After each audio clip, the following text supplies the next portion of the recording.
หมดเลยป่ะ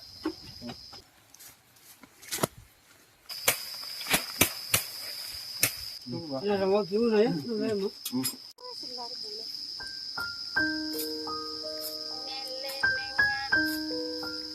อ๋อหนังดีมาได้กันละก็ได้นี่แบบ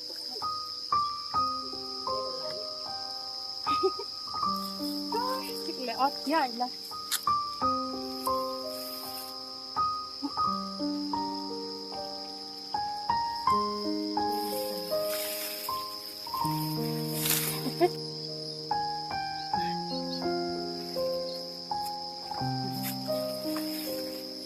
อ๋อนาได้ยัง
จะ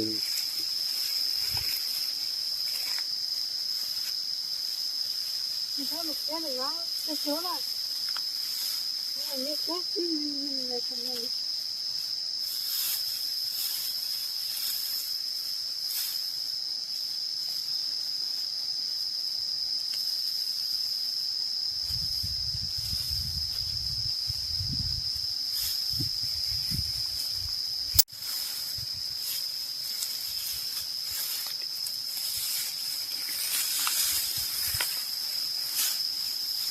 那咋说呢？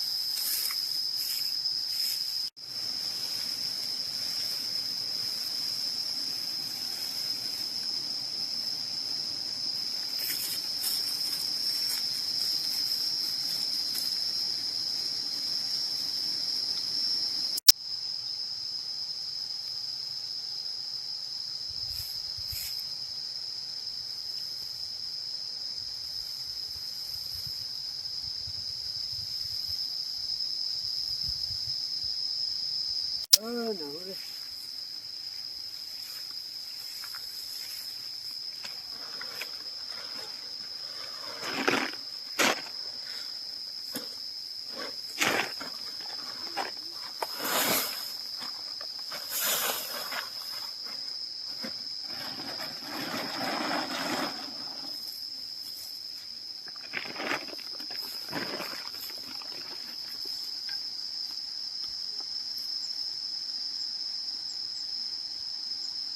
咋不死呢？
Ya problem hai.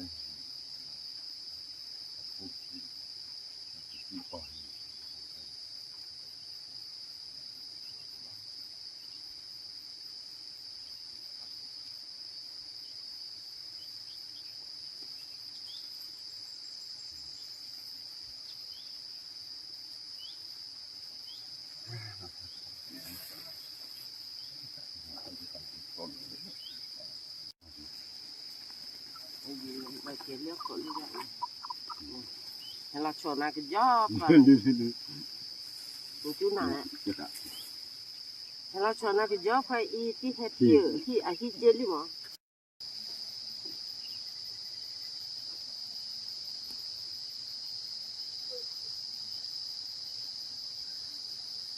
Mới là ở đó nó sắp gái đây này. Mà cái tí này cái này. Cho cái gió là cái đợt này cũng vậy. Mà cái gió cái lý.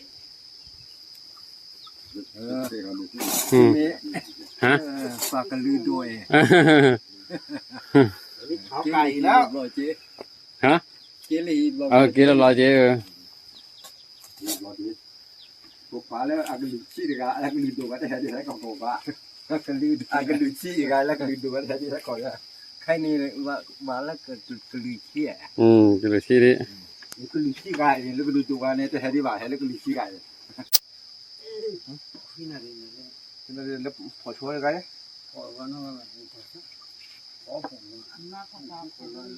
Mà nó đi đâu?เขาไก่นะตอนนี้ โดยไม่ใช้น้ำนะครับ ใช้ไฟโยนนี่จะโคยดีเลยก่อนจะทำพิธีเขาไก่ซะก่อนมากันหลีได้วิธียังไงอีกสักครู่นึงนะกว่าจะไปตีข้าวต้องไก่ต้องเผาให้เสร็จก่อน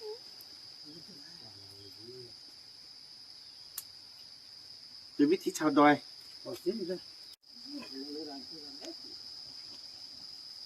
ก็ชนแล้วจะมาชนยังไงขนาด Mà xin muốn là sao chứ xin là cứ là ra chứ. โอ้ละ của rẻ của ta hay uống chút hơn các đảo lại อันนี้เป็นกว่ากันพัดลูกมาเลยพี่ละ Nhưng mà cái cái khổ lên. อันนี้เป็นกล้วยละกัน Người ta vui rồi. กล้วยแบบมาจี Lắm mà bắt. anh đi ra ra tàu đi theo nó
kudu cari tu ba olah kiku Apakah cái một hộp kia một cái salad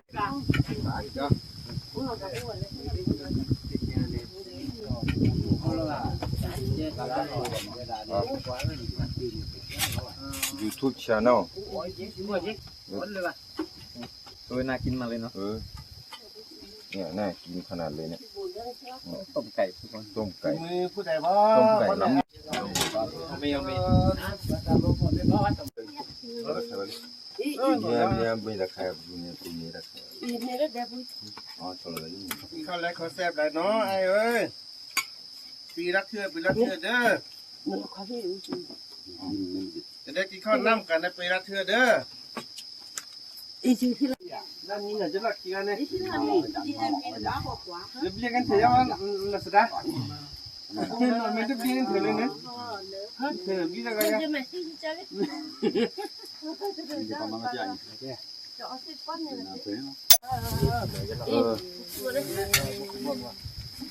dia buat tu aja kesukaan sama tu nak lakukan มีคำนี้สิแซ่บหลายป่ะนะ ปานี่ กินน้ำกันเด้อ สีในนี้อยู่เดิมต้องกินแบบนี้ เนี่ยไปหนวดตัวอะไรไอ้หนวดตัวมีแล้วกันมั่วมาใครจะล็อกจะเมลไปเลย dan foto bawah lah foto bawah sudah sama kan yang tu ada oh ini iya ada mau kiu lah ya ada orang sini jadi itu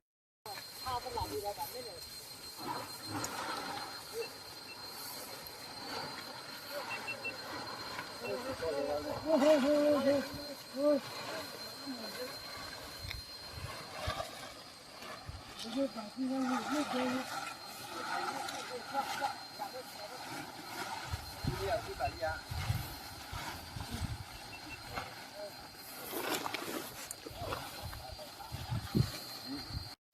ราไปเลี้ยงเราก็โคตรมีก็ได้เลยมันต้องตัดนี่ อันนี้ผมก็จะไปแปะช่องก็ลงตรงนี้เลยนะแปะติดไว้นี่บอกเจอกันโดยบังเอิญนี่เหรอเจอบังเอิญที่จุดเลยนะอันนี้บอกนะนี่ก็มาถ่ายไอ้เนี่ยตรงเนี้ยแต่ตัวผู้ใหญ่ใหญ่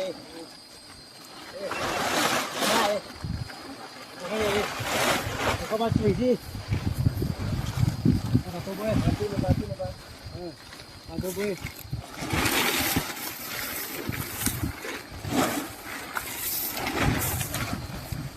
อะไรง่ายเลย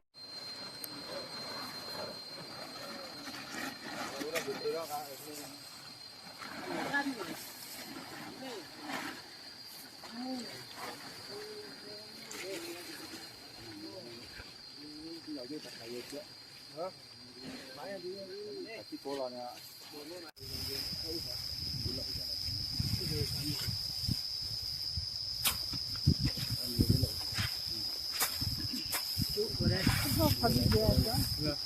ดีนะตายงงๆอย่างเงี้ย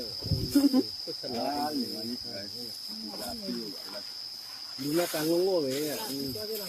โบราณเนี่ยน้องตันดิกีให้มาแต่รักคนดิกีกันเราหน้าตาดีอย่างนี้แหละคนเจ้า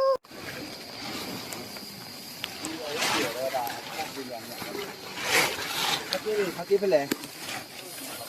ไม่เคยรู้ว่าเองเนี่ยที่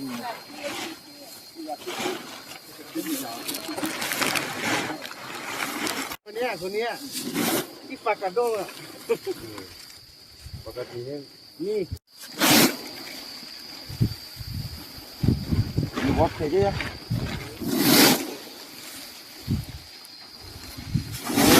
ว่ามีในบ้านที่บ้านเลี้ยงแก่เนี่ยหลายพวกเขาหลายขนาดนั้นเลย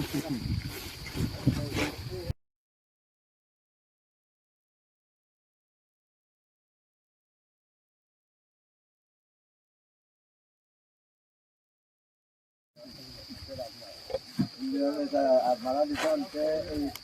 ปานาเลี้ยงแล้วคือน้องเนยที่น้องเนยนี่เยอะกัน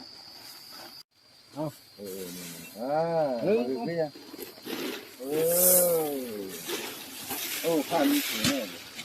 ผ้านี่เป็นสโลโมชั่นไหมใช่ถ้าสโลโมชั่นก็น่าจะดีนี่อย่างนี้เพราะมันจะผ่านนี่เราพอจะเลยเจ๊อะเจ๊หล่อเลยดูดิมันต้องสนับกันเลยหน่อไฟหวานเลยที่ใครอ่ะ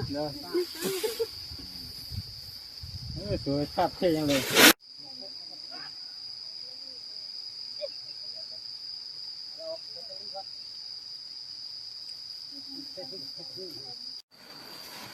มาพูดจานนี้ไม่ต้องพูดจานไม่พอไม่ตัดผมนะตัดเครื่องนี้ตัดได้เลยไม่ได้เป็นโทรศัพท์ว่าไม่โทรศัพท์สวยอันนี้สวยเลยครับ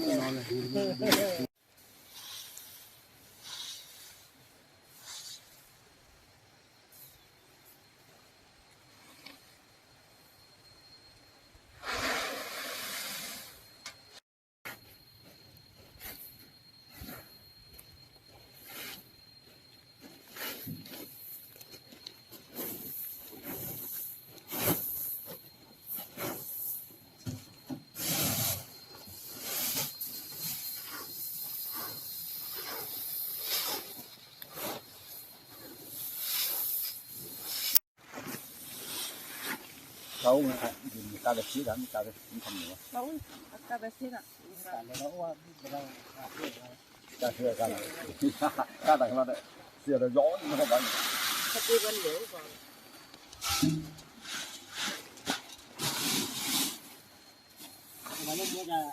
giờ mò lười cái nào là bạc cái thà là cái thà đấy ô mua cho nên nó sẽ mà cái thà đấy ok à ok à mà mua sao nữa cái sinh nhà mà có bộ cái phê đi cho ok kia có bộ cái này nó vào bộ bao nhiêu cái là mấy cái bể mà cái này udah cha nó đẹp đi ô đợt chắc chắc thì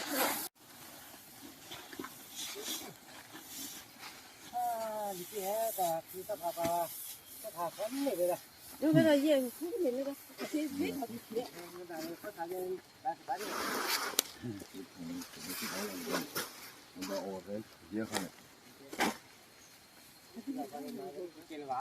Vale. Anh biết này